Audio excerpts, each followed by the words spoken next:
يلا ادخلوا بقى شوفوا اجمل كوسه بالبط. يلا معانا ادخلوا شوفوا الفيديو من اوله لاخره، وما تتخطوش الاعلان واسمعوا الفيديو كله، ما تتخطوش الفيديو. يلا بقى ادخلوا شوفوا العظمه ديت على القناه اهي. دي كوسه النهارده، هحشي كوسه بالبط.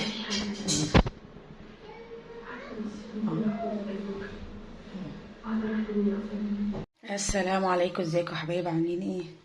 النهارده بقى هنعمل بط ومحشي كوسه. ماشي. عايزه اقول لكم ان دي بطايه وانا اسمها اهوت، عشان هعمل نص بس، عشان احنا مش كتير النهارده. واخدين بالكم في 2 مش موجودين مننا، وطبعا اللهم صل على النبي، والنص يوكل 4 رجاله اهو. انا اسمها اهوت اهو. انا طبعا منضفاها معاكم قبل كده، انا اللي منضفاها، ما بوديهاش تتنضف لان انا وديته مره يتنضف جاب لي الريش زي ما هو. يمكن لو ما كانش نضفها كان ارحم. قعدت انا بقى بصوا، يعني بدل ما اخد فيها ساعه خدت فيها ساعتين وهو منضفها. فانا اشوف الله اكبر مخليها بصوا مية مية اهي. دي مش ريش اهو مفيهاش اي حاجه خالص. يا الله اكبر. يلا بقى نعملها معاكم. احنا هنعمل نص واحده بس النهارده، والباقي ده هنخليها يوم تاني بقى نعملها، عشان بيتهدر مننا ياما وعليه، يعني نعمل نص واحده ونسيب الباقي اهو. اي حاجه بقى بالله في السكه كده يلا نغسلها غسله حلوه كده ونعلق عليها. يلا بينا. خلاص كده علقنا على الحله اهي. هنصفي بقى البطه حلوه كده من الميه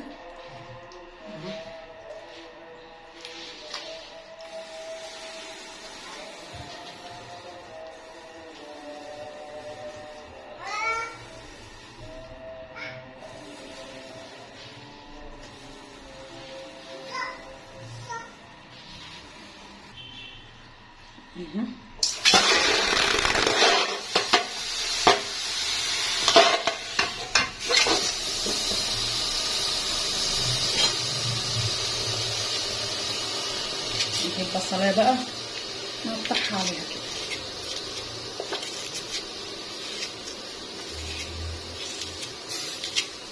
تاخد صوتها من النار كده.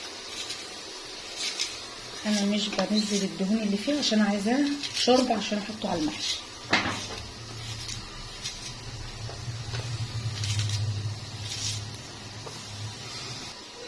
خلصنا بقى الايه البصل. هنجيب بقى طماطمتين برضه كده، عايزه تضربيهم في الخلاط اضربيهم، انا كده كده بصفي الشوربه اصلا، وانا مكسله اصلا اوسخ الخلاط تاني لان انا غسلته خلاص والله.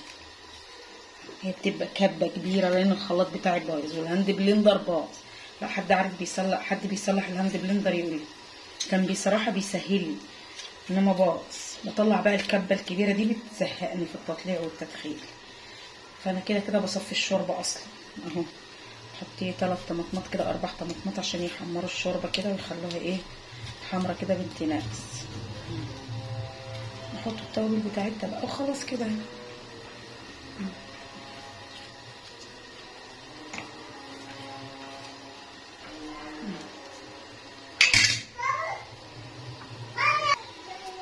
بهاراتنا بقى 4 حبة هنا اهوت. هنفتحهم برضه عشان زي ما قلت لكم احنا بنصفي الشوربه واحنا بنطلعها اهو.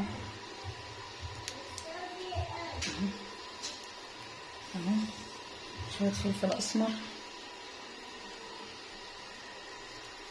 اهو كده، ورق لوري، شويه ملح، بس ده كل بهاراتنا اللي هنحطها.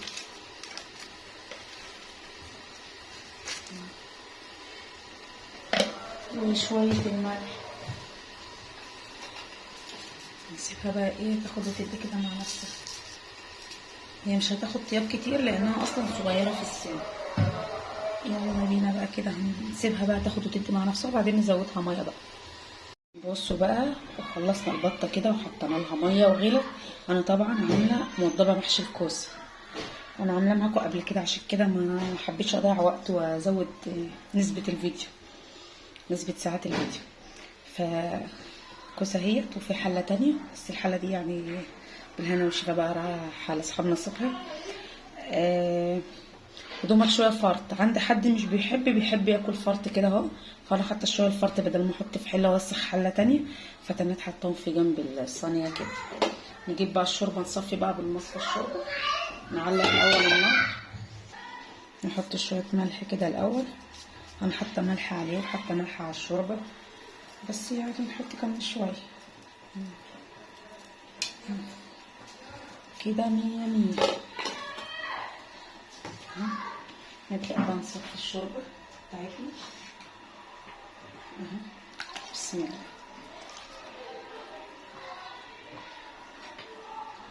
شوفوا انا باخد اللي على الوش اللي هو القدام وايه، القدام اليمة بتاعته، عشان تبقى الشوربة معانا احنا بنشربها بقى خفيفة.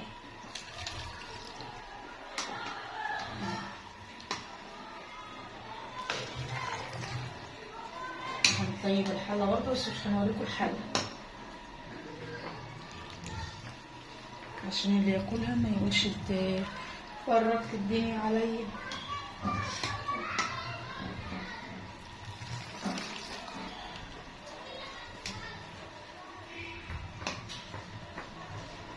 كده ايه كده خلاويص. نسيبها بقى ايه، هنديها كمان، لا مش هنديها كمان كده لان خلاص كده تمام. نسيبها بقى ايه، نوريها لكم لما تطيب بقى. خلاص كده بصوا المحشي استوى اهوت. هحطه بقى في الفرن كده ياخد وش بس اهو. حطه في الفرن بس كده ياخد وش. وحطيت حاليا البطه بتحمر كده في الفرن رخر. حمرنا بقى في الفرن اهو، خد وش حلو اهو. يلا نرص بقى هو واللحمه كده في الصينيه، يلا بينا. يلا شوفوا بقى صينيه الكوسه بتاعتنا. عملنا كوسه بس النهارده عشان احنا مش كتير. نص البطايه اهي اهو.